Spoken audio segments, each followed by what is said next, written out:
ಕರ್ತನಲ್ಲಿ ಪ್ರಿಯ ಸಹೋದರ ಮತ್ತು ಸಹೋದರಿಗಳೇ, ಯೇಸು ಕ್ರಿಸ್ತನ ನಾಮದಲ್ಲಿ ತಮ್ಮೆಲ್ಲರನ್ನ ಈ ಒಂದು ವಿಶೇಷವಾಗಿರ್ತಕ್ಕಂಥ ಸಂದೇಶಕ್ಕಾಗಿ ತಮ್ಮೆಲ್ಲರನ್ನ ಆಹ್ವಾನಿಸ್ತಕ್ಕಂಥನಾಗಿದ್ದೇನೆ. ತಾವು ಎಲ್ಲೇ ಇರಲಿ, ಯಾವುದೇ ಒಂದು ಪರಿಸ್ಥಿತಿಯಲ್ಲಿದ್ದರೂ ಸಹ ಈ ಸಮಯದಲ್ಲಿ ತಮ್ಮನ್ನು ತಾವು ದೇವರಿಗೆ ಸಮರ್ಪಕ ಮಾಡಿಕೊಟ್ಟು ದೇವರ ಒಂದು ವಿಶೇಷವಾಗಿರ್ತಕ್ಕಂಥ ಸಂದೇಶವನ್ನು ತಿಳ್ಕೊಳ್ಬೇಕೆಂಬುದೇ ನನ್ನ ಆಸೆಯಾಗಿದೆ. ನೀವೆಲ್ಲರೂ ನಿಮ್ಮ ಕೆಲಸಗಳನ್ನು ಬಿಟ್ಟು ನೀವು ದೇವರ ವಾಕ್ಯವನ್ನು ಕೇಳ್ತೀರಿ ಎಂಬುದು ನನ್ನ ನಂಬಿಕೆ ಆಗಿದೆ. ಯಾಕಂದರೆ ನೀವೆಲ್ಲರೂ ರಕ್ಷಿಸಲ್ಪಡಬೇಕು, ನೀವೆಲ್ಲರೂ ಪರಲೋಕ ರಾಜ್ಯಕ್ಕೆ ಹೋಗಬೇಕೆಂಬುದೇ ದೇವರ ಉದ್ದೇಶ ಮತ್ತು ನನ್ನ ಉದ್ದೇಶವಾಗಿದೆ. ಅಂದರೆ ಪ್ರಿಯರೇ, ಇವತ್ತಿನ ದಿವಸದಲ್ಲಿ ಈ ಪ್ರಪಂಚದಲ್ಲಿ ಬಹಳ ಜನರು ರಕ್ಷಣೆ ಹೊಂದಬೇಕು, ಪರಲೋಕಕ್ಕೆ ಹೋಗಬೇಕು, ಅಂದರೆ ಸ್ವರ್ಗದಲ್ಲಿ ಸೇರಬೇಕು ಎಂಬತಕ್ಕಂಥ ಒಂದು ವಿಷಯದಲ್ಲಿ ಬಹಳ ಜನ ಅನೇಕ ರೀತಿಯಲ್ಲಿ ತಮ್ಮ ತಮ್ಮ ಮಾರ್ಗಗಳನ್ನು ನೋಡ್ತಕ್ಕಂಥರಾಗಿದ್ದಾರೆ. ಅದಕ್ಕೋಸ್ಕರ ಗುಡಿಗೋಪುರಗಳನ್ನು ಕಟ್ತಕ್ಕಂಥದ್ದು, ಅನೇಕ ರೀತಿಯಲ್ಲಿ ಜನಗಳಿಗೆ ಊಟ ಮಾಡಿಸ್ತಕ್ಕಂಥ ವಿಷಯದಲ್ಲಿ ಅನ್ನ ದಾಸೋಹ ಎಂಬತಕ್ಕಂಥ ರೀತಿಯಲ್ಲಿ ಮಾಡಿ ಅನೇಕ ಕಾರ್ಯಕ್ರಮಗಳು ಮಾಡ್ತಾ ಇದ್ದಾರೆ. ಬಟ್ಟೆ ಹಂಚ್ತಕ್ಕಂಥದ್ದಾಗಲಿ, ಅನೇಕ ರೋಗಿಗಳಿಗೆ ಸಹಾಯ ಮಾಡ್ತಕ್ಕಂಥದ್ದಾಗಲಿ, ಈ ರೀತಿಯಾಗಿ ಅನೇಕ ಕಾರ್ಯಕ್ರಮಗಳನ್ನು ಮಾಡುವುದರಿಂದ ನಾವು ರಕ್ಷಣೆ ಹೊಂದಬಹುದು.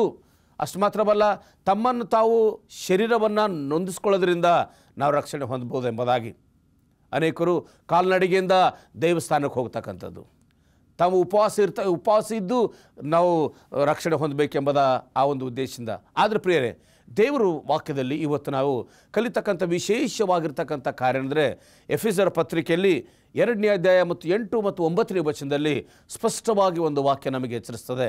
ಪ್ರತಿಯೊಬ್ಬರೂ ಈ ವಾಕ್ಯವನ್ನು ಗಮನಿಸಬೇಕಾಗಿ ತಮ್ಮಲ್ಲಿ ವಿನಂತಿಸ್ಕೊಳ್ತೇನೆ.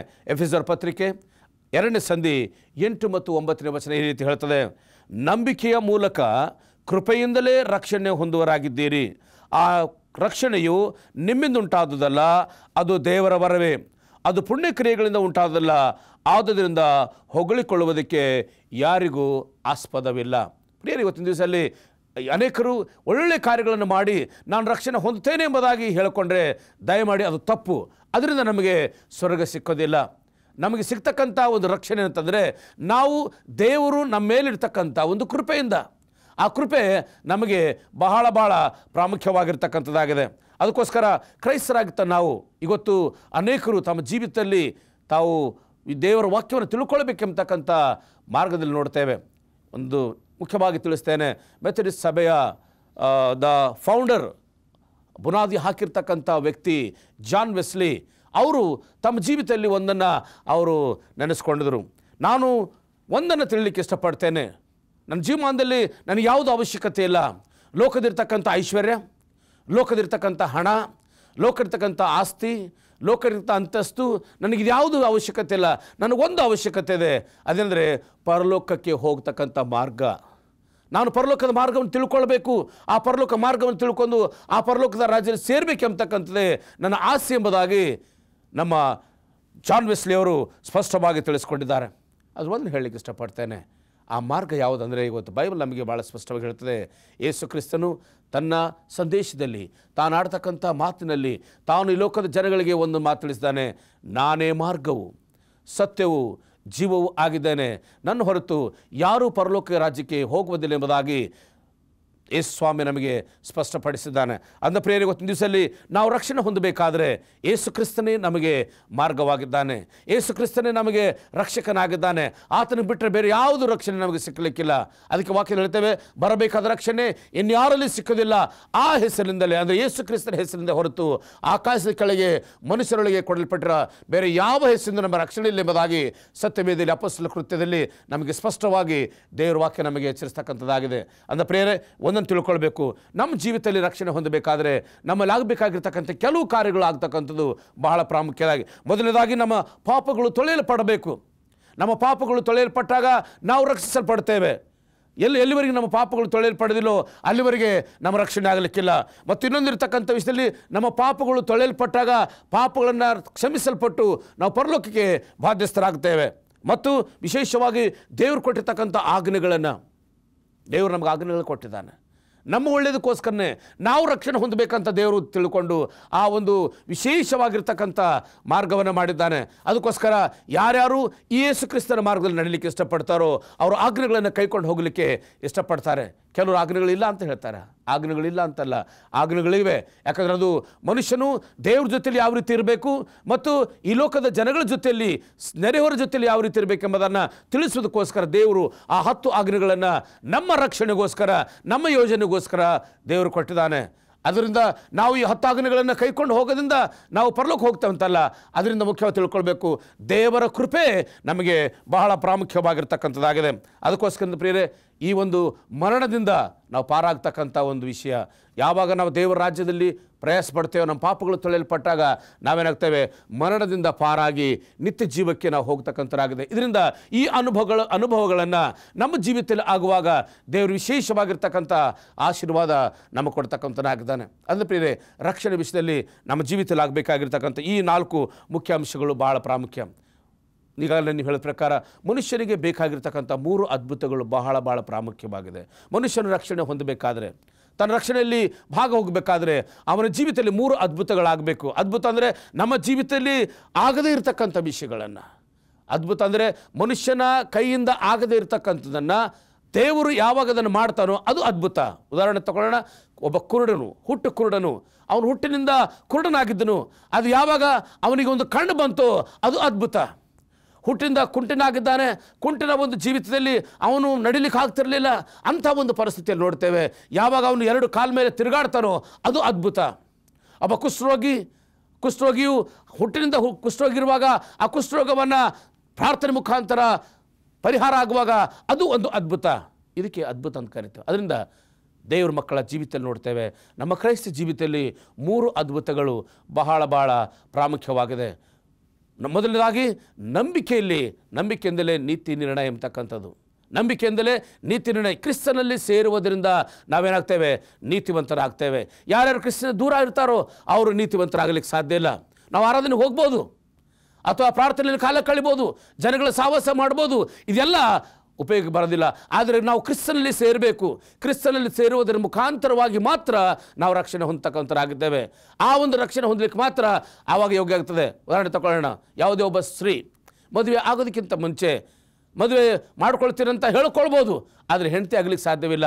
ಒಬ್ಬ ಸ್ತ್ರೀ ಒಬ್ಬ ಯಜಮಾನನ ಹೆಂಡತಿ ಆಗಬೇಕಾದ್ರೆ ಅವನ ಜೊತೆಲಿ ಮದುವೆ ಮಾಡ್ಕೊಳ್ಬೇಕು. ಮದುವೆ ಮಾಡ್ಕೊಂಡಾಗ ಮಾತ್ರ, ತಾಳಿ ಕಟ್ಕೊಂಡಾಗ ಮಾತ್ರ ಅವಳು ಹೆಂಡತಿ ಆಗ್ತಾಳೆ, ಅವನಿಗೆ ಅವನ ಸೊತ್ತಾಗ್ತಾಳೆ. ಅದೇ ರೀತಿ ಪ್ರಿಯರೇ, ಇವತ್ತಿನ ದಿವಸ ಎಚ್ಚರಿಸ್ತೇನೆ, ಮದುವೆ ಆದಮೇಲೆ ಅವಳಿಗೆ ಬೇಕಾಗಿರ್ತಕ್ಕಂಥ ಎಲ್ಲ ವ್ಯವಸ್ಥೆಯನ್ನು ಮಾಡ್ತಾನೆ ಅವನು.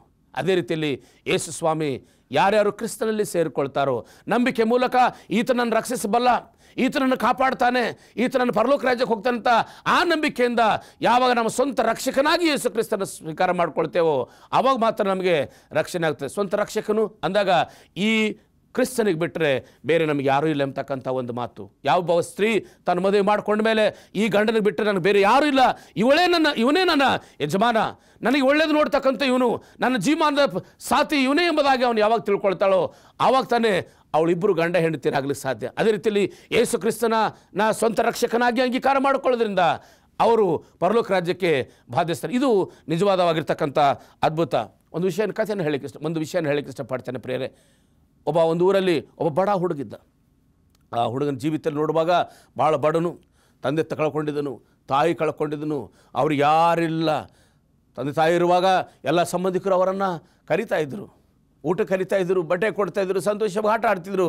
ಯಾವಾಗ ಆ ಹುಡುಗನ ತಂದೆ ತಾಯಿ ಇಬ್ಬರು ಹೊರಟೋದ್ರು, ಅವನೇನು ಮಾಡಬೇಕು ಗೊತ್ತಿಲ್ಲ. ಅವನು ಭಯಂಕರವಾಗಿರ್ತಕ್ಕಂಥ ಪರಿಸ್ಥಿತಿಯಲ್ಲಿ ಉಳ್ಕೊಂಡ್ರು. ಭಯಂಕರವಾದ ಪರಿಸ್ಥಿತಿಯಲ್ಲಿ ಉಳ್ಕೊಂಡ ಪ್ರಿಯರೇ, ಒಂದನ್ನು ಹೇಳಕ್ಕೆ ಇಷ್ಟಪಡ್ತೇನೆ, ಅವನಿಗೆ ಯಾರು ಊಟ ಕೊಟ್ಟಿಲ್ಲ, ಬಟ್ಟೆ ಕೊಟ್ಟಿಲ್ಲ, ಏನು ಕೊಟ್ಟಿಲ್ಲ. ಅವನು ಅಲ್ಲಲ್ಲೇ ಬೀದಿಯಲ್ಲಿ ತಿರುಗಾಡ್ತಾ ಇದ್ದನು. ಒಂದು ಹೋಟೆಲಲ್ಲಿ ಕೆಲಸ ಮಾಡಲಿಕ್ಕೆ ಶುರು ಮಾಡಿದನು. ಹೋಟೆಲ್ ಮಾಲೀಕನು ಆ ಅಂಗಡಿಯನ್ನು ಕ್ಲೋಸ್ ಮಾಡಿ ಅವನಿಗೆ ಹೊರಗಡೆ ಕಳಿಸ್ತಾ ಇದ್ದನು. ಎಲ್ಲಿ ಹೋಗ್ಬೇಕು ಗೊತ್ತಿಲ್ಲ, ಯಾರ ಮನೆಗೆ ಹೋಗ್ಬೇಕು ಗೊತ್ತಿಲ್ಲ. ಅದೇ ಅಂಗಡಿ ಮುಂದೆ ಮಲ್ಕೊಳ್ತಾ ಇದ್ದನು. ಒಂದು ದಿವಸ ರಾತ್ರಿ ಮಳೆ ಬರ್ತಾಯಿತ್ತು. ಮಳೆ ಬರ್ತಕ್ಕಂಥ ಸಮಯದಲ್ಲಿ ಎಲ್ಲಿ ಹೋಗ್ಬೇಕು ಗೊತ್ತಿಲ್ಲ, ಮೈಯೆಲ್ಲ ತೊಯ್ದು ಹೋಗಿದೆ. ಯಾವುದು ಭಾಳ ದುಃಖದಿಂದ ಅವನು ಯೋಚನೆ ಮಾಡ್ತಿರುವಾಗ ಯಾರೋ ಒಬ್ಬರು ಬಂದು ಅವನು ಕಾರ್ ತಗೊಂಡು ಬರ್ತಿರುವಾಗ ಆ ಕಾರಿನ ಲೈಟು ಆ ಯೌವನಸ್ಥ ಹುಡುಗನ ಮೇಲೆ ಬಿತ್ತು. ಅವನು ನೋಡಿದನು. ಆ ಕಾರವನು ಅಲ್ಲಿ ಹತ್ತಿರ ಬಂದು ಕಾರನ್ನು ನಿಲ್ಲಿಸಿ ಆ ಹುಡುಗನ ಕರಿತಾರಪ್ಪ ಬಂದ್ಬಿಡು ಅಂತ. ಅವನು ಗೊತ್ತಿಲ್ಲ ಯಾಕೆ ಇವನು ಕರಿತಾನೆ ಎಂಬುದಾಗಿ. ಅವನು ಯಾವುದು ಪ್ರಶ್ನೆ ಕೇಳಿದೆ, ಅವನನ್ನು ಕರ್ಕೊಂಡು ಮನೆಗೆ ಕರ್ಕೊಂಡು ಹೋದ. ಮನೆ ಕರ್ಕೊಂಡೋಗಿ ಅವನಿಗೆ ಸ್ನಾನ ಮಾಡಿಸಿನು, ಅವನಿಗೆ ಊಟ ಕೊಟ್ಟನು, ಹೊಸ ಬಟ್ಟೆ ಕೊಟ್ಟನು, ರಾತ್ರಿಯೆಲ್ಲ ಭಾಳ ಒಳ್ಳೆ ರೀತಿಯಿಂದ ನೋಡಿಕೊಂಡು ಬೆಳಗ್ಗೆ ಆದಮೇಲೆ ಅವನು ತನ್ನ ಆ ಯಜಮಾನಿ ಕೇಳ್ತಾನೆ, ಅಪ್ಪ ನಾನು ರಾತ್ರಿ ನೀನು ಕರ್ಕೊಂಡು ಬಂದಿಯಲ್ಲ, ನನಗೆ ಇಷ್ಟ್ಯಾಕೆ ಪ್ರೀತಿ ಮಾಡ್ತಾ ಇದ್ದೀಯ ಅಂತ. ಅವನೊಂದು ಮಾತು ಹೇಳ್ತಾನೆ, ನಿನ್ನ ಮುಖದಲ್ಲಿ ನನ್ನ ಮಗನ ರೂಪವನ್ನು ಕಂಡಿದ್ದೇನೆ, ನಿನ್ನಷ್ಟೇ ನನ್ನ ಮಗನಿದ್ದನು, ನಾನು ಕಳ್ಕೊಂಡಿದ್ದೇನೆ, ಅದರಿಂದ ನಾನು ಭಾಳ ದುಃಖದಿದ್ದೆ. ಅದು ಯಾವಾಗ ಲೈಟು ನಿನ್ನ ಮೇಲೆ ಬಿತ್ತು, ನನ್ನ ಮಗನು ನಿಂತಿದ್ದಾನೆ ಎಂಬುದಾಗಿ ನಾನು ತಿಳ್ಕೊಂಡು ನನ್ನ ಮನೆಗೆ ಕರ್ಕೊಂಡು ಬಂದಿದ್ದೇನೆ. ನನಗಿರ್ತಕ್ಕಂಥ ಎಲ್ಲ ಆಸ್ತಿಯಲ್ಲಿ ನೀನೇ ಒಡೆಯನೇ ಎಂಬುದಾಗಿ ಅವನ ಬಿಲ್ಲನ್ನು ಬರೆದು ಆ ಯೌವನಸ್ಥ ಆ ಹುಡುಗನಿಗೆ ಕೊಡ್ತಾನೆ, ದಿಕ್ಕಿಲ್ಲದವನಿಗೆ ಕೊಡ್ತಾನೆ. ಇದು ರಕ್ಷಣೆ ಯೋಜನೆ. ನಮಗೆ ನಾವು ಅಯೋಗ್ಯರಾಗಿದ್ದೇವೆ, ಅದನ್ನು ಪಡ್ಕೊಳ್ಳಿಕ್ಕೆ ಸಾಧ್ಯವಾಗದ ಪರಿಸ್ಥಿತಿಯಲ್ಲಿದ್ದೇವೆ, ಪಾಪದಿಂದ ನಾವು ದೇವರಿಂದ ದೂರವಾಗಿದ್ದೇವೆ. ಅಷ್ಟಾದರೂ ಸಹ ದೇವರು ನಮ್ಮನ್ನೇನು ಮಾಡಿದ್ದಾನೆ, ತನ್ನ ಪ್ರೀತಿಯಿಂದ, ತನ್ನ ಕರುಣೆಯಿಂದ, ತನ್ನ ಕೃಪೆಯಿಂದ ನಮ್ಮನ್ನು ತನ್ನ ಉಡಿಯಲ್ಲಿ ಹಾಕ್ಕೊಂಡು ನಮಗೆ ತನ್ನ ಎಲ್ಲ ಬಾಧ್ಯತೆಯನ್ನು ನಮಗೆ ಕೊಟ್ಟಿದ್ದಾನೆ. ಅದಕ್ಕಾಗಿ ಕ್ರಿಸ್ತನಲ್ಲಿದ್ದಿರ್ತಕ್ಕಂಥ ಪ್ರತಿಯೊಬ್ಬರಿಗೆ ನಮ್ಮ ಪಾಪಗಳು ಬಿಡುಗಡೆ ಆಗ್ತವೆ, ಪಾಪದಿಂದ ದೂರ ಹೋಗ್ತಕ್ಕಂಥರಾಗಿದ್ದೇವೆ. ಅದಕ್ಕೋಸ್ಕರ ಬೈಬಲ್ ವಾಕ್ಯ ಹೇಳ್ತಕ್ಕಂಥದ್ದಾಗಿದೆ.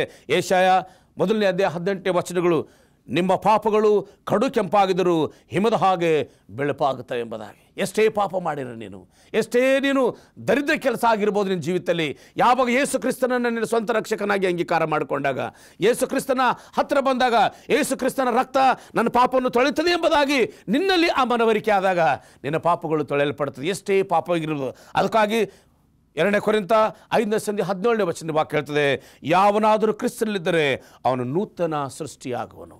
ಯಾವನಾದರೂ ಕ್ರಿಸ್ತನಲ್ಲಿದ್ದರೆ ಅವನು ನೂತನ ಸೃಷ್ಟಿಯಾಗುವನು, ಹಳೆದೆಲ್ಲ ಹೋಗಿ ಎಲ್ಲ ಹೊಸದಾಯಿತು ಎಂಬುದನ್ನು ನೋಡ್ತೇವೆ. ಇದು ನೀನು ಯೇಸು ಕ್ರಿಸ್ತನ ಮೇಲೆ ನಂಬಿಕೆ ಇಡೋದ್ರ ಮುಖಾಂತರವಾಗಿ ನೀನು ನೀತಿವಂತನಾಗಿ ನಿರ್ಣಯಿಸಲ್ಪಟ್ಟು ನೀನು ಪರಲೋಕಕ್ಕೆ ಬಾಧ್ಯಸ್ಥನಾಗ್ತಿ. ಇದು ನಿನ್ನ ಕೈಯಿಂದ ಆಗತಕ್ಕಂಥ ಕೆಲಸ ಅಲ್ಲ, ಇದು ದೇವರು ಮಾಡ್ತಕ್ಕಂಥ ವಿಶೇಷವಾಗಿರ್ತಕ್ಕಂಥ ಕಾರ್ಯ. ಅಂದ ಮೊದಲನೇದಾಗಿ ನಂಬಿಕೆ ಇಡೋದ್ರಿಂದ ನೀನು ನೀತಿವಂತನಾಗ್ತಿ. ನಂಬಿಕೆ ಮಾತ್ರ ಸಾಲದು, ಕ್ರಿಯೆ ಉಪಾಧಿಯಲ್ಲಿ ದೇವ್ರ ಜೊತೆ ನೀನು ಒಪ್ಕೊಳ್ಬೇಕು, ದೇವ್ರ ಮಗನಾಗಲಿಕ್ಕೆ ನೀನು ಪ್ರಯತ್ನ ಮಾಡಬೇಕು. 2ನೇ ಅದ್ಭುತ ನೋಡ್ತೇವೆ ನಮ್ಮ ಕ್ರೈಸ್ತ ಜೀವಿತದಲ್ಲಿ.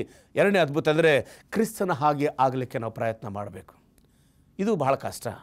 ಕೆಲವು ಸಮಯದಲ್ಲಿ ಸೈತಾನ್ ನಮಗೆ ಒಂದು ಮಾತನ್ನು ಹೇಳ್ತದೆ, ನೀನು ಹೇಗಾಗ್ಲಿಕ್ಕೆ ಸಾಧ್ಯ, ನೀನು ಈ ತಪ್ಪು ಮಾಡಿದ್ದೀಯಾ, ಆ ತಪ್ಪು ಮಾಡಿದೀಯಾ, ಇಂಥ ಒಂದು ತಪ್ಪನ್ನು ಇಟ್ಟುಕೊಂಡು ನೀನು ಸಭೆಗೆ ಹೋಗ್ತೀಯಾ, ಅದಕ್ಕೆ ಜನ ಸಭೆ ಹೋಗೋದು ಬಿಟ್ಬಿಡ್ತಾರೆ. ಇಂಥ ಒಂದು ತಪ್ಪನ್ನು ಇಟ್ಟುಕೊಂಡು ನೀನು ಬೈಬಲ್ ಓದ್ತೀಯಾ, ಅದಕ್ಕೆ ಜನ ಬೈಬಲ್ ಓದೋದು ಬಿಟ್ಬಿಡ್ತಾರೆ. ಇಂಥ ಒಂದು ತಪ್ಪನ್ನು ಇಟ್ಕೊಂಡು ನೀನು ಸಭೆ ಹೋಗ್ತೀಯಾ, ಸಭೆ ಹೋಗೋದು ಬಿಟ್ಬಿಡ್ತಾರೆ, ಪ್ರಾರ್ಥನೆ ಮಾಡೋದು ಬಿಟ್ಬಿಡ್ತಾರೆ, ಇವೆಲ್ಲ ಬಿಡ್ತಾರೆ. ಸೈತಾನ್ ಯಾವಾಗಲೂ ನಮ್ಮ ತಪ್ಪನ್ನು ಎತ್ತಿ ಹೇಳ್ತಾನೆ. ಆದರೆ ಕ್ರಿಸ್ತನ ಹಾಗೆ ಆಗಲಿಕ್ಕೆ ದೇವರು ನಮ್ಮನ್ನು ಕರಿತಕ್ಕಂಥನಾಗುತ್ತಾನೆ. ಅದಕ್ಕೋಸ್ಕರ ಇಲ್ಲಿ ಸತ್ಯವೇದದಲ್ಲಿ ಕೆಲವು ವಚನಗಳನ್ನು ನಾನು ನಿಮಗೆ ಎಚ್ಚರಿಸ್ತೇನೆ. ಯೋಹಾನ ಬರೆದ ಸುವಾರ್ತೆ 8:36 ವಚನ ಹೇಳ್ತದೆ, ಆದುದರಿಂದ ಮಗನು ನಿಮ್ಮನ್ನು ಬಿಡುಗಡೆ ಮಾಡಿದರೆ ನಿಮಗೆ ಬಿಡುಗಡೆ ಆಗುವುದು. ಮಗನು ಬಿಡುಗಡೆ ಮಗನು ಅಂದರೆ ಯೇಸು ಕ್ರಿಸ್ತನು ನಿಮ್ಮನ್ನು ಬಿಡುಗಡೆ ಮಾಡಿದಾಗ ನೀವು ಸಂಪೂರ್ಣ ಬಿಡುಗಡೆ ಆಗ್ತೀರಿ. ಯಾವ ಕಾರಣಕ್ಕೂ ನಾವು ನಮ್ಮ ಮೇಲೆ ತಪ್ಪಿನ ಒಂದು ಪರಿಜ್ಞಾನ ಇಟ್ಟುಕೊಂಡಿರಬಾರ್ದು. ಅದೇ ಒಂದು ಅದ್ಭುತ ನಮ್ಮ ಜೀವಿತದಲ್ಲಿ. ನಾವು ಅನೇಕ ಸಲ ನಾವು ತಪ್ಪನ್ನು ನೆನಪು ಮಾಡ್ಕೊಳ್ತೇವೆ, ಆದರೆ ದೇವರು ಒಂದು ಸಲ ನಮ್ಮ ತಪ್ಪನ್ನು ಕ್ಷಮಿಸಿದಾಗ ಆ ತಪ್ಪನ್ನು ಮರೆತು ಹೋಗ್ತಾನೆ.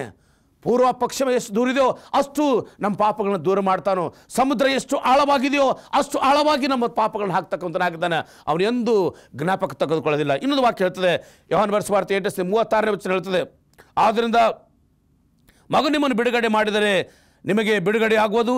ಮತ್ತು ರೋಮಾಯ 6:14 ಹೇಳ್ತದೆ, ಪಾಪವು ನಿಮ್ಮ ಮೇಲೆ ಅಧಿಕಾರ ನಡೆಸುವುದು, ಪಾಪವು ನಿಮ್ಮ ಮೇಲೆ ಅಧಿಕಾರ ನಡೆಸುವುದು. ಮತ್ತು ಇಬ್ರಿಯ 8:10 ಹೇಳ್ತದೆ, ನನ್ನ ಆಜ್ಞೆಗಳು ಅವರ ಮನಸ್ಸಿನ ಮೇಲೆ ಮತ್ತು ಹೃದಯದ ಮೇಲೆ ಬರೆಯುವನು, ನಾನು ಅವರಿಗೆ ದೇವರಾಗಿರುವನು, ಅವರು ನನಗೆ ಪ್ರಜೆಯಾಗಿರುವರು. ಪ್ರಿಯರೇ, ಈ ಸಮಯದಲ್ಲಿ ನಿಮಗೆ ಎಚ್ಚಲಿಕ್ಕೆ ಇಷ್ಟಪಡ್ತೇನೆ, ದೇವರು ನಾವು ಆತನಿಗೆ ಮಕ್ಕಳಾಗ್ತೇವೆ, ನಾವು ಆತನ ಪ್ರಜೆಗಳಾಗ್ತೇವೆ, ಆತನು ನಮ್ಮ ದೇವರಾಗ್ತಕ್ಕಂಥನಾಗಿದ್ದಾನೆ. ಆ ಒಂದು ಅದ್ಭುತ ನಮ್ಮ ಜೀವಿತದಲ್ಲಿ ಆಗ್ತಕ್ಕಂಥದ್ದಾಗಿದೆ. ಮೊದಲನೇದಾಗಿ ನಾವು ಕ್ರಿಸ್ತನಲ್ಲಿರುವಾಗ ನಾವು ನೀತಿವಂತರಾಗ್ತೇವೆ, ಮತ್ತು ಎರಡನೇದಾಗಿ ಆತನ ಒಂದು ಪವಿತ್ರತೆಯಲ್ಲಿ ಸೇರೋದ್ರಿಂದ ನಾವು ಶುದ್ಧರಾಗ್ತೇವೆ. ಶುದ್ಧರು ಆಗೋದ್ರ ಮುಖಾಂತರವಾಗಿ ನಮಗೆ ಪಾಪವು ಬಿಡುಗಡೆ ಆಗ್ತದೆ, ಪಾಪದಿಂದ ತೊಳೆಯಲ್ಪಡ್ತದೆ. ಮರಣದಿಂದ ಪಾರಾಗಿ, ಮರಣದಲ್ಲಿದ್ದ ನಮ್ಮನ್ನು ಪಾರು ಮಾಡಿ ದೇವರು ಆ ಒಂದು ಪರಿಶುದ್ಧತ್ವಕ್ಕೆ ನಮ್ಮ ನಡೆಸ್ತಕ್ಕಂಥನಾಗಿದ್ದಾನೆ. ಅನೇಕ ಸಲ ನಾವು ಈ ಪರಿಶುದ್ಧತೆಗೆ ಬರಲಿಕ್ಕೆ ನಾವು ನಂಬಿಕೆ ಇದೆ, ನಮ್ಮಲ್ಲಿ ಯೇಸುವನ್ನು ಸ್ವೀಕಾರ ಮಾಡಿಕೊಂಡಿದ್ದೇವೆ, ಅದರಿಂದ ನಾವು ದೀಕ್ಷೆಯನ್ನು ತೆಗೆದುಕೊಂಡಿದ್ದೇವೆ, ಯೇಸು ಕ್ರಿಸ್ತ ದೇವರ ಮಕ್ಕಳಾಗಿದ್ದೇವೆ. ಆದರೆ ಆಮೇಲೆ ನಾವು ನೋಡ್ತಕ್ಕಂಥ ಸಮಯದಲ್ಲಿ ಪರಿಶುದ್ಧರಾಗಲಿಕ್ಕೆ ನಾವು ಪ್ರಯತ್ನ ಮಾಡ್ತೇವೆ. ಪರಿಶುದ್ಧವಾಗಿ ಪ್ರಯತ್ನ ಮಾಡಿ ಕೆಲವು ಕಾಲ ನಾವು ದಾರಿಯಲ್ಲಿ ಬಿಟ್ಟುಬಿಡ್ತೇವೆ. ಸೈತಾನ್ ನಮ್ಮನ್ನು ಟೀಕಿಸೋದ್ರಿಂದ, ಸೈತಾನ್ ನಮ್ಮ ತಪ್ಪನ್ನು ಎತ್ತಿ ಹೇಳೋದ್ರಿಂದ ನಾವು ಈ ಭಾಗದಲ್ಲಿ ಬಿದ್ದು ಹೋಗ್ತೇವೆ. ಈ ಸಮಯದಲ್ಲಿ ನಿಮ್ಮೆಲ್ಲರಿಗೆ ಎಚ್ಚಲಿಕ್ಕೆ ಇಷ್ಟಪಡ್ತೇನೆ ಪ್ರಿಯರೇ. ನಾವು ದೇವರ ಮಕ್ಕಳಾಗಿರ್ತದೆ. ನಾವು ಇನ್ನು ಮುಂದೆ ಆಗ್ತಕ್ಕಂಥ ಇನ್ನೊಂದು ಅದ್ಭುತವನ್ನು ನಾವು ತಿಳ್ಕೊಳ್ಳೋದು ಬಹಳ ಬಹಳ ಪ್ರಾಮುಖ್ಯ. ಈ ಅದ್ಭುತದಲ್ಲಿ ಭಾಗವಹಿಸ್ತಕ್ಕಂಥದ್ದೇ ಶ್ರೇಷ್ಠವಾದ ಅದ್ಭುತ. ಈ ಅದ್ಭುತದಲ್ಲಿ ಸೇರುವುದು ಬಹಳ ಬಹಳ ಪ್ರಾಮುಖ್ಯವಾಗಿದೆ. ನಾವೆಲ್ಲರೂ ಪರಿಶುದ್ಧತೆಯಲ್ಲಿ ಆಗಬೇಕಂತ ಪ್ರಯತ್ನ ಮಾಡ್ತಾ ಇದ್ದೇವೆ. ಪರಿಶುದ್ಧರಾಗಲಿಕ್ಕೆ ಪ್ರಾರ್ಥನೆ ಮಾಡ್ತೇವೆ, ಪರಿಶುದ್ಧರಾತ್ರಿ ಕಾಣಿಕೆ ಕೊಡ್ತೇವೆ, ಪರಿಶುದ್ಧರಾಗಲಿಕ್ಕೋಸ್ಕರ ಅನೇಕ ಧಾರ್ಮಿಕ ಕಾರ್ಯಗಳನ್ನು ಮಾಡ್ತೇವೆ, ಅದೆಲ್ಲ ಮಾಡ್ತೇವೆ. ಇನ್ನೊಂದು ಬಹಳ ಪ್ರಾಮುಖ್ಯವಾಗಿರ್ತಕ್ಕಂಥ ವಿಷಯ ಅಂದರೆ ನಮಗೆ ಮಹಿಮಾ ಪದವಿಗೆ ಸೇರ್ತಕ್ಕಂಥದ್ದು. ಮೂರನೇ ಅದ್ಭುತ ಮಹಿಮಾ ಪದವಿಗೆ ಸೇರ್ತಕ್ಕಂಥದ್ದು. ಮಹಿಮಾ ಪದವಿಗೆ ಸೇರ್ತಕ್ಕಂಥದ್ದು ಬಹಳ ಬಹಳ ಪ್ರಾಮುಖ್ಯ. ಈ ಮಹಿಮಾ ಪದವಿ ಸೇರದೆ ಯಾರು ಸೇರುವುದಿಲ್ಲೋ ಅವರು ಪರಲೋಕ ರಾಜ್ಯಕ್ಕೆ ಸೇರಲಿಕ್ಕೆ ಬಾಧ್ಯಸ್ಥರಾಗುವುದಿಲ್ಲ. ಕ್ರಿಸ್ತನ ಬಾಧೆಯಲ್ಲಿ ಪಾಲುಗಾರಾದರೆ ಆತನ ಮಹಿಮೆಯಲ್ಲಿಯೂ ಪಾಲುಗಾರಾಗುವಿರಿ. ಕ್ರಿಸ್ತನ ಬಾಧೆಯಲ್ಲಿ ಯೇಸು ಕ್ರಿಸ್ತನು ಪಟ್ಟಿರ್ತಕ್ಕಂಥ ಕಷ್ಟವನ್ನು ಅರ್ಥ ಮಾಡಿಕೊಂಡು ಅದ್ರ ಜೊತೆಯಲ್ಲಿ ನಾವು ಸಹ ಅದರಲ್ಲಿ ಪಾಲುಗಾರಾದರೆ, ಆತ್ಮೀಕ ರೀತಿಯಲ್ಲಿ ಅದನ್ನು ಸ್ವೀಕಾರ ಮಾಡಿಕೊಳ್ಳುವುದಾದರೆ, ಸ್ವಾಮಿ ಹೇಳ್ತಾನೆ ಆತನ ಮಹಿಮೆಯಲ್ಲಿಯೂ ಸಹ ಪಾಲುಗಾರ. ಮಹಿಮೆ ಸಿಕ್ಕೋದಿಲ್ಲ ಅಂತ ಪ್ರಿಯರೇ, ಮಹಿಮೆ ಸಿಗ್ತದೆ. ದೇವರು ಹೇಳ್ತದೆ, ನಿಮ್ಮ ಈ ಲಯವಾಗ್ತಕ್ಕಂಥ ಶರೀರವನ್ನು ತೆಗೆದುಹಾಕಿ ಅಮರತ್ವವನ್ನು ಕೂಡಿಸ್ತಾನೆ. ಅದು ಹೇಗೆ ಸಿಗ್ತದೆ? ಅದಕ್ಕೋಸ್ಕರ ಮನುಷ್ಯರಿಗೆ ಅನೇಕ ಸಲ ಪ್ರಶ್ನೆ ಇದೆ. ಅರೆ, ಇಂಥ ಒಂದು ಮಹಿಮಾ ಪದವಿ ಹೇಗೆ ಸಿಗ್ತದೆ ನಮಗಂತ ಅನೇಕ ಸಲ ಪ್ರಶ್ನೆ ಹಾಕ್ಕೊಂಡು ನಮಗಿದು ಆಗೋದಿಲ್ಲ. ಯಾರು ಕೈಕೊಂಡು ಹೋಗ್ಲಿಕ್ಕೆ ಸಹ ಕೆಲವು ಸಮಯದಲ್ಲಿ ಕೆಲವರು ಹೇಳ್ತಾರೆ ಆಜ್ಞೆಗಳು ಕೈಕೊಂಡು ಹೋಗ್ಲಿಕ್ಕೆ ಆಗೋದಿಲ್ಲ, ದೇವ್ರ ಜೊತೆಲಿ ಪವಿತ್ರರಾಗಿರ್ಲಿಕ್ಕೆ ಆಗೋದಿಲ್ಲ, ಇದು ನಮ್ಮಲ್ಲಿಂದ ಸಾಧ್ಯನೇ ಇಲ್ಲ ಅಂತ ಕೆಲವರು ಹೇಳ್ತಾರೆ, ಬಿಟ್ಟಿದ್ದಾರೆ. ದೇವರು ಆ ಆತ್ಮವನ್ನು ಇಷ್ಟಪಡೋದಿಲ್ಲ. ಯಾರು ದೇವರ ಸೇವೆಗೋಸ್ಕರ, ದೇವರ ಒಂದು ಪರಿಶುದ್ಧತೆಗೋಸ್ಕರ, ದೇವರ ಒಂದು ಮಹಿಮಾಗೋಸ್ಕರ ಪ್ರಯತ್ನ ಮಾಡ್ತಾರೋ ದೇವರು ಅವರನ್ನು ಪ್ರೀತಿ ಮಾಡ್ತಾನೆ. ಅವ್ರನ್ನ ತನ್ನ ಕಡೆ ತಗೊಳ್ಳಿಕ್ಕೆ ಆತನ ಇಷ್ಟಪಡ್ತಾನೆ. ನಿನ್ನ ಎಲ್ಲ ದೋಷವನ್ನು ತೆಗೆದುಹಾಕಿ, ನಿನ್ನ ಎಲ್ಲ ಪಾಪವನ್ನು ತೊಳೆದಾಕಿ ಆತನು ಆ ಮಹಿಮಾ ಪದವಿಗೆ ಸೇರಿಸ್ತಕ್ಕಂಥನಾಗ್ತಾನೆ. ಸತ್ಯವೇದದಲ್ಲಿ ನೋಡ್ತೇವೆ, ಮಹಿಮಾ ಪದವಿಗೆ ಸೇರಿರ್ತಕ್ಕಂಥ ಕೆಲವು ವ್ಯಕ್ತಿಗಳು ಸತ್ಯವೇದದಲ್ಲಿ ಮಹಿಮಾ ಪದವಿಯನ್ನು ಅಂದರೆ ಈ ಲೋಕದಲ್ಲಿ ಸಾವನ್ನೇ ನೋಡದೇ ಇರತಕ್ಕಂಥ ಇಬ್ಬರು ವ್ಯಕ್ತಿಗಳ ವಿಷಯ ನಿಮಗೆ ಎಚ್ಚರಿಸಲಿಕ್ಕೆ ಇಷ್ಟಪಡ್ತೇನೆ. ಅವರು ತಮ್ಮ ಜೀವಿತದಲ್ಲಿ ಕ್ರಿಸ್ತನ ಹಾಗೆ ಆದರು. ಅವರು ನಂಬಿಕೆಯಿಂದ ನೀತಿವಂತರಿಂದ ಅನಿಸ್ಕೊಂಡ್ರು, ದೇವರು ಹಾಗಾಗಲಿಕ್ಕೆ ಪ್ರಯತ್ನ ಮಾಡಿದ್ರು. ಅದಕ್ಕೋಸ್ಕರ ಪ್ರಿಯ ನಿಮಗೆ ಎಚ್ಚರಿಸಲಿಕ್ಕೆ ಇಷ್ಟಪಡ್ತೇನೆ, ಮಹಿಮಾ ಪದವಿಯಲ್ಲಿ ಸೇರಲಿಕ್ಕೆ ಅವರು ಪ್ರಯಾಸಪಟ್ಟಾಗ ಮಹಿಮಾ ಪದವಿಯನ್ನು ಅವರು ಸಿಕ್ತು. ವಿಶೇಷವಾಗಿ ಮೊದಲನೇ ವ್ಯಕ್ತಿ ಆದಾಮನಿಗೆ 7ನೇ ವ್ಯಕ್ತಿಯಾಗಿರ್ತಕ್ಕಂಥ ಹನೋಕನು ತನ್ನ ಜೀವಿತದಲ್ಲಿ ಮಹಿಮಾ ಪದವಿಯನ್ನು ಪಡ್ಕೊಂಡನು. ದೇವ್ರ ಜೊತೆಯಲ್ಲಿ ಅನ್ಯೋನ್ಯತೆಯಾಗಿ ಬಾಳ್ಕೊಂಡನು. ತಪ್ಪಾದರೂ ತಪ್ಪನ್ನು ಕ್ಷಮಿಸಿಕೊಂಡು ಅನ್ಯೋನ್ಯತೆಯಲ್ಲಿ ಉಳ್ಕೊಂಡನು. ಅವನು ಒಟ್ಟು ದೇವ್ರ ಜೊತೆಯಲ್ಲಿ ಅನ್ಯೋನ್ಯತವಾಗಿರ್ತಕ್ಕಂಥದ್ದು 300 ವರ್ಷ. ಅವನು ಒಟ್ಟು ಬದುಕಿದ್ದು 365 ವರ್ಷ ಎಂಬುದಾಗಿ ಸತ್ಯವೇದ ನಮಗೆ ಸ್ಪಷ್ಟಪಡಿಸ್ತದೆ. ಅದನ್ನು ಪ್ರೇರಣೆ ಗೊತ್ತು ಎಚ್ಚರಿಸ್ತೇನೆ. ಹನೋಕನು ದೇವ್ರ ಜೊತೆಯಲ್ಲಿ ಅನ್ಯೋನ್ಯತೆವಾಗಿರುವುದರಿಂದಲೇ, ಹನೋಕನು ದೇವ್ರ ಜೊತೆಯಲ್ಲಿ ಪ್ರಾರ್ಥನೆ ಪೂರ್ವಕ ಜೀವಿತ ನಡೆಸಿದಲೇ ಈ ಲೋಕದ ಆಸ್ತಿಯನ್ನು ಬಿಟ್ಟು, ಈ ಲೋಕದ ಆಸೆಗೋಸ್ಕರ ಎಲ್ಲವನ್ನು ತ್ಯಜಿಸಿ, ಮಹಿಮಾ ಪದವಿ ಅಂದರೆ ನಮ್ಮ ದೃಷ್ಟಿ ಲೋಕವನ್ನು ಬಿಟ್ಟುಕೊಟ್ಟು ಪರಲೋಕಕ್ಕೆ ನೋಡ್ತಕ್ಕಂಥದ್ದೇ ಮಹಿಮಾ ಪದವಿ. ಲೋಕದಿರ್ತಕ್ಕಂಥ ಆಸ್ತಿ ಆಗಲಿ, ಲೋಕದಿರ್ತಕ್ಕಂಥ ಐಶ್ವರ್ಯ ಆಗಲಿ, ಲೋಕದಿರ್ತಕ್ಕಂಥ ಅಧಿಕಾರ ಆಗಲಿ, ಅಂತಸ್ತಾಗಲಿ, ಯಾವುದೇ ಆಗಲಿ, ಇದನ್ನು ದೃಷ್ಟಿಸದೆ ಯಾವ ವ್ಯಕ್ತಿ ಪರಲೋಕ ಕಡೆ ದೃಷ್ಟಿಸ್ತಾನೋ, ಪರಲೋಕದ ನಿರೀಕ್ಷೆಯಲ್ಲಿ ಜೀವಿಸ್ತಾನೋ ಅದು ಮಹಿಮಾ ಪದವಿ. ಇನ್ನೊಬ್ಬ ವ್ಯಕ್ತಿಯನ್ನು ಹೇಳಕ್ಕೆ ಇಷ್ಟಪಡ್ತೇನೆ, ಎಲಿಯ ಪ್ರವಾದಿ ತನ್ನ ಜೀವಿತದಲ್ಲಿ ಅನೇಕ ಅದ್ಭುತ ಕಾರ್ಯಗಳು ಮಾಡಿದನು. ಆತನು ಸತ್ತವರನ್ನು ಸೇವಿಸಿದ್ದಾನೆ. ಆತನು ಒಬ್ಬ ರಾಜನಿಗೆ ಖಂಡಿತವಾಗಿ ಅವನ ಎದುರುಗಡೆ ನಿಂತು ನೀನು ಮಾಡಿದ್ದು ತಪ್ಪು ಎಂಬುದಾಗಿ ಅವನನ್ನು ಎಚ್ಚರಿಸಿದ್ದಾನೆ. ಆ ಎಚ್ಚರಿಸತಕ್ಕಂಥ ಮಹಾ ಧೈರ್ಯಶಾಲಿಯಾಗಿರ್ತಕ್ಕಂಥ ಎಲಿಯ ಪ್ರವಾದಿ ಅವನು ರಾಜನಾಗ್ತಕ್ಕಂಥ ಅಹಾಬನಿಗೆ ಹೇಳ್ತಾನೆ, ನೀನು ಮಾಡ್ತಕ್ಕಂಥ ತಪ್ಪು ಬಹಳ ದೊಡ್ಡ ತಪ್ಪಾಗಿದೆ. ನೀನು ನಿಜ ದೇವರನ್ನ ಮರೆತು ನೀನು ಅನ್ಯ ದೇವರನ್ನ ಪೂಜೆ ಮಾಡ್ತಾ ಇದ್ದಿ, ಅನ್ಯ ದೇವರಿಗೆ ಹೋಗಿ ನೀನು ವಿರುದ್ಧವಾಗಿ ನಡ್ಕೊಂಡು ಹೋಗ್ತಾ ಇದ್ದಿ, ದೇವರ ಕೋಪ ನಿನ್ನ ಮೇಲೆ ಬಿದ್ದಿದೆ. ಅದಕ್ಕೋಸ್ಕರ ನಿನ್ನ ಎಚ್ಚರಿಸ್ತೇನೆ, ನೀನು ಎಲ್ಲಿವರೆಗೆ ತಿರುಗೋದಿಲ್ಲೋ ಅಲ್ಲಿ ನಿನ್ನ ದೇಶದ ಮೇಲೆ ಆಶೀರ್ವಾದ ಬರೋದಿಲ್ಲ. ಖಂಡಿತವಾಗಿ ಹೇಳ್ತೇನೆ, 3 ವರ್ಷ 6 ತಿಂಗಳು ಮಳೆ ಬರದೆ ಹಾಗೆ ಅವನು ಪ್ರಾರ್ಥನೆ ಮಾಡ್ತಾನೆ. ಎಲಿಯನ ಒಂದು ದೊಡ್ಡ ಒಂದು ಸಾಕ್ಷಿ ನೋಡ್ತೇವೆ ಪ್ರಿಯರೇ. ಖಂಡಿತವಾಗಿ ರಾಜನಿಗೆ ಎಚ್ಚರಿಸ್ತಾನೆ, ರಾಜನೇ ನೀನು ಈ ತಪ್ಪನ್ನು ಮಾಡೋದ್ರ ಮುಖಾಂತರವಾಗಿ ದೇವರಿಗೆ ವಿರುದ್ಧವಾಗಿ ನಡ್ಕೊಂಡು ಹೋಗೋದ ಪ್ರಯುಕ್ತವಾಗಿ ದೇವರ ನಿನ್ನ ಮೇಲೆ, ನಿನ್ನ ರಾಜ್ಯದ ಮೇಲೆ ಶಾಪ ಕೊಡ್ತಾ ಇದ್ದಾನೆ, ನಿನ್ನ ದೇಶದ ಮೇಲೆ ಶಾಪ ಕೊಡ್ತಾ ಇದ್ದಾನೆ, ನಿನ್ನ ಕುಟುಂಬದ ಮೇಲೆ ಶಾಪ ಕೊಡ್ತಾನೆ. ಅದರಿಂದ ಈ ದೇಶದ ಮೇಲೆ ಬರಗಾಲ ಬರ್ತದೆ, 3 ವರ್ಷ 6 ತಿಂಗಳು ಮಳೆ ಬರೋದಿಲ್ಲ ಎಂಬುದಾಗಿ. ನಾನು ಎಲ್ಲಿವರೆಗೆ ಹೇಳೋದಿಲ್ಲೋ ಅಲ್ಲಿವರೆಗೆ ಮಳೆ ಬರೋದಿಲ್ಲ. ಅಂಥ ಒಂದು ಬಲಶಾಲಿಯಾಗಿರ್ತಕ್ಕಂಥ ವ್ಯಕ್ತಿ ಅವನ ಸವಾಲಿನಂದರೆ, ಎಲ್ಲಿವರೆಗೆ ನಾನು ಪ್ರಾರ್ಥನೆ ಮಾಡಿ ಮಳೆ ತರೋದಿಲ್ಲೋ ಅಲ್ಲಿವರೆಗೆ ಮಳೆ ಬರೋದಿಲ್ಲ ಹೇಳಿ ಅವನು ಹೊರಟೋಗ್ತಾನೆ. ಪ್ರಿಯರೇ, ಆಹಾಬನ ಮಾಡಿರ್ತಕ್ಕಂಥ ತಪ್ಪಿಗೋಸ್ಕರ ಅಲ್ಲಿ ಸುಮಾರು 3 ವರ್ಷ 6 ತಿಂಗಳು ಮಳೆ ಬರಲಿಲ್ಲ. ಅಲ್ಲಿರ್ತಕ್ಕಂಥ ಎಲ್ಲ ಜನರು ಭಾಳ ಕಂಗಾಲಾಗಿ, ದನಗಳಿಗೆ ಮೇವಿಲ್ಲದೆ, ಜನಗಳಿಗೆ ನೀರಿಲ್ಲದೆ ಭಾಳ ಕಷ್ಟಕ್ಕೆ ಗುರಿಯಾದರು ಎಂಬುದನ್ನು ನೋಡ್ತೇವೆ. ಅಂಥ ಒಂದು ಪರಿಸ್ಥಿತಿಯಲ್ಲಿ ಮಹಾ ಹೋರಾಟ ಮಾಡಿರ್ತಕ್ಕಂಥ ಎಲಿಯ ಪ್ರವಾದಿ ಲೋಕಕ್ಕೆ ತಿರಸ್ಕಾರ ಮಾಡಿ, ಲೋಕಕ್ಕೆ ವಿರುದ್ಧವಾಗಿ, ಅಂದರೆ ದೇವರಿಗೋಸ್ಕರ ಸಾಕ್ಷಿಯಾಗಿ ನಿಂತುಕೊಂಡು, ದೇವರೇ ನನ್ನನ್ನು ರಕ್ಷಿಸ್ತಕ್ಕಂಥ ನೀನು ಎಂಬುದಾಗಿ ತಿಳ್ಕೊಂಡಿರ್ತಕ್ಕಂಥ ಆ ಒಂದು ಎಲಿಯ ಪ್ರವಾದಿ ಅವನು ಸಹ ಸಾವನ್ನು ಕಾಣಲಿಲ್ಲ. ಹನ್ನೋಕನ ಹಾಗೆ ಅವನು ಸಹ ಆಕಾಶಕ್ಕೆ ಎತ್ತಲ್ಪಟ್ಟನು. ಇವರಿಬ್ಬರು ಮಹಿಮಾ ಪದವಿಯನ್ನು ಹೊತ್ಕೊಂಡರು. ಮಹಿಮಾ ಪದವಿಯನ್ನು ಸ್ವೀಕಾರ ಮಾಡಿ ಅವರು ಪರಲೋಕಕ್ಕೆ ಎತ್ತಲ್ಪಟ್ಟರು. ಅದಕ್ಕಾಗಿ ಸ್ವಾಮಿ ಹೇಳ್ತಾನೆ, ನಾನು 2ನೇ ಸಲ ಲೋಕಕ್ಕೆ ಬಂದಿರತಕ್ಕಂಥ ಸಮಯದಲ್ಲಿ ಯಾರ್ಯಾರು ನನ್ನನ್ನು ಮಕ್ಕಳಾಗಿರ್ತಕ್ಕಂಥರಾಗಿದ್ದಾರೋ, ಯಾರ್ಯಾರು ನಂಬಿಕೆಯಲ್ಲಿಯೂ, ಯಾರ್ಯಾರು ಹೊಸದಾಗಿ ಜೀವನ ಮಾಡಿರ್ತಕ್ಕಂಥ ಪರಿಶುದ್ಧತೆಯಲ್ಲಿರ್ತಾರೋ, ಮತ್ತು ಯಾರ್ಯಾರು ಮಹಿಮಾ ಪದವಿಯಲ್ಲಿ ಸೇರ್ತಾರೋ ಅವರೆಲ್ಲರಿಗೂ ಕೊಡ್ತಕ್ಕಂಥ ಒಂದು ದೊಡ್ಡ ಬಹುಮಾನ ಏನಂದರೆ, ಇವರಿಗಿರ್ತಕ್ಕಂಥ ಲಯವಾಗ್ತಕ್ಕಂಥ ಈ ಶರೀರಗಳನ್ನು ತೆಗೆದುಹಾಕಿ ನಾನು ಅಮರತ್ವ ಕೊಡ್ತೇನೆ. ನಾನು 2ನೇ ಸಲ ಬಂದಾಗ ಯಾರ್ಯಾರು ನನಗಾಗಿ ಹೋರಾಟ ಮಾಡಿದ್ದಾರೋ, ಯಾರ್ಯಾರು ನನಗೋಸ್ಕರ ಸೇವೆ ಮಾಡಿದ್ದಾರೋ, ನನಗೋಸ್ಕರ ಪ್ರೀತಿ ಮಾಡಿ ಸೇವೆಯಲ್ಲಿ ಕಾಲ ಕಳೆದು ತಮ್ಮ ಜೀವಮಾನವನ್ನೇ ನನಗೋಸ್ಕರ ಮುಡುಪಾಗಿಟ್ಟು ಅವರು ಪರಿಶುದ್ಧತೆಯಲ್ಲಿ ಬೆಳೆದು ಮತ್ತು ಈ ಅಮರತ್ವವನ್ನು ಗಳಿಸಲಿಕ್ಕೆ ತಯಾರಿರ್ತಕ್ಕಂಥ ಕಾಬಿಲಾಗಿದ್ದಾರೋ ಅಂಥ ವ್ಯಕ್ತಿಗಳಿಗೋಸ್ಕರ ನಾನು ವಿಶೇಷ ಆಶೀರ್ವಾದ ಕೊಡ್ತೇನೆ.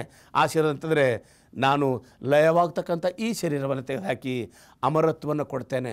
ಅಮರತ್ವವನ್ನು ಗಳಿಸಿರ್ತಕ್ಕಂಥ ಈ ವ್ಯಕ್ತಿಗಳು ಅವರು ಎಂದೂ ಹಾಳಾಗಿ ಹೋಗೋದಿಲ್ಲ, ಅವರು ಪರಲೋಕಕ್ಕೆ ಬಾಧ್ಯಸ್ಥರಾಗ್ತಾರೆ. ಪ್ರಿಯ ಸಹೋದರ ಸಹೋದರಿಯರೇ, ಇವತ್ತಿನ ಈ ದಿನದಲ್ಲಿ ನಿಮಗೆ ಎಚ್ಚರಿಕೆ ಇಷ್ಟಪಡ್ತೇನೆ.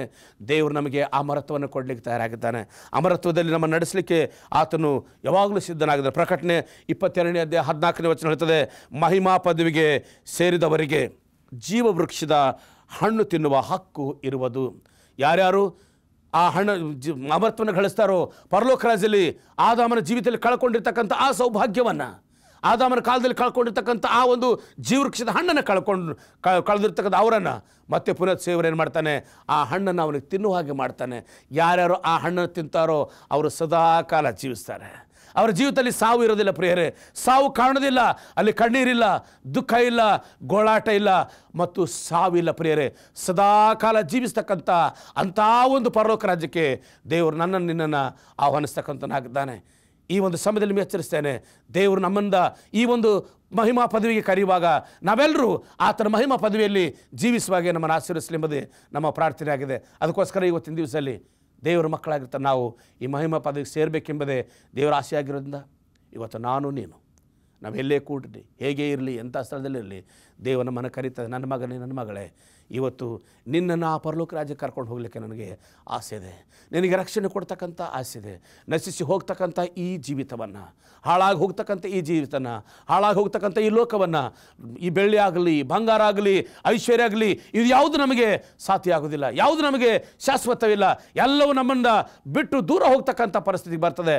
ಆ ಬಿಟ್ಟು ಹೋಗ್ತಕ್ಕಂಥ ಪರಿಸ್ಥಿತಿಯಲ್ಲಿ ನಾವು ಇರದಂತೆ, ಬಿಟ್ಟು ಹೋಗ್ತಕ್ಕಂಥ ಈ ಒಂದು ಜೀವಿತಕ್ಕೋಸ್ಕರ ನಾವು ಆಕರ್ಷಿಸಲಾಗದಂತೆ ನಾವು ದೃಷ್ಟಿಯನ್ನು ನಾವು ಪರಲೋಕ ಕಡೆ ನೋಡೋಣ. ಪರಲೋಕ ಕಡೆ ನಮ್ಮ ದೃಷ್ಟಿ ಇಡುವಾಗ ಪ್ರಿಯರೇ, ದೇವರು ನಮ್ಮನ್ನು ವಿಶೇಷವಾದ ಆಶೀರ್ವಾದ ಕೊಡ್ತಾನೆ. ನನ್ನ ಮಗಳೇ, ನನ್ನ ಮಗಳೇ, ನಿನಗೆ ನಾನು ವಿಶೇಷವಾದ ಆಶೀರ್ವಾದ ಕೊಡ್ತಾ ಇದ್ದೇನೆ. ಆ ಆಶೀರ್ವಾದವನ್ನು ಪರಲೋಕದಲ್ಲಿ ಕೊಡ್ತಕ್ಕಂಥ ಆಶೀರ್ವಾದ, ಈ ಮನುಷ್ಯರು ಕೊಡ್ತಕ್ಕಂಥ ಆಶೀರ್ವಾದ ಈ ಲೋಕದಲ್ಲಿ ಯಾರೂ ಕೊಡೋದಿಲ್ಲ. ಒಬ್ಬನಿಗೆ ಕೊಡ್ಲಿಕ್ಕೆ ಸಾಧ್ಯ, ಅದು ದೇವರಿಗೆ ಮಾತ್ರ. ಅದಕ್ಕೋಸ್ಕರ ನಾವು ಈ ಸಮಯದಲ್ಲಿ ಆ ಆಶೀರ್ವಾದ ಪಡ್ಕೊಳ್ತಕ್ಕಂಥ ಭಾಗ್ಯತೆ ದೇವರು ನಮ್ಗೆ ಕೊಡಲಿ ಎಂಬುದಾಗಿ ಪ್ರಾರ್ಥನೆ ಮಾಡ್ತೇವೆ. ಪ್ರಾರ್ಥನೆ ಮಾಡಿಕೊಳ್ಳುವ. ನಮ್ಮನ್ನು ಬಹಳವಾಗಿ ಪ್ರೀತಿ ಮಾಡಿದ ಪರಲೋಕ ತಂದೆಯ ದೇವರೇ, ನಿನ್ನ ನಾಮಕ್ಕೆ ಸ್ತೋತ್ರವಾಗಲಿ. ಇಂದು ಕರ್ತನಾದ ದೇವರೇ, ನಮ್ಮ ಜೀವಮಾನದಲ್ಲಿ ಈ 3 ಅದ್ಭುತಗಳನ್ನು ಮಾಡಿ ನಾವು ನಿನ್ನಲ್ಲಿ ಸೇರಿ ಸ್ವಾಮಿ ಪರಿಶುದ್ಧರಾಗಿ ಮತ್ತು ವಿಶೇಷವಾಗಿ ಆ ಮಹಿಮಾ ಪದವಿಯಲ್ಲಿ ಸೇರುವಾಗೆ ನಮ್ಮನ್ನು ಆಶೀರ್ವದಿಸು ಸ್ವಾಮಿ. ಆ ಮಹಿಮಾ ಪದವಿಯಲ್ಲಿ ಸೇರಿ ಆ ಪರಲೋಕದ ಅನುಭವವನ್ನು ಪಡ್ಕೊಳ್ಳುವಾಗೆ ನಿನ್ನ ಪರಲೋಕದ ಎಲ್ಲ ಆಶೀರ್ವಾದ ಕೊಟ್ಟು ನಡೆಸಿ ನೀನು ಮಹಿಮೆ ಹೊಂದಬೇಕಾಗಿ ಪ್ರಿಯ ಗುರುವಾದ ಯೇಸು ಕ್ರಿಸ್ತನ ದಿವ್ಯ ನಾವು ಬೇಡ್ತೇವೆ ಸ್ವಾಮಿ. ಆಮೇನ್.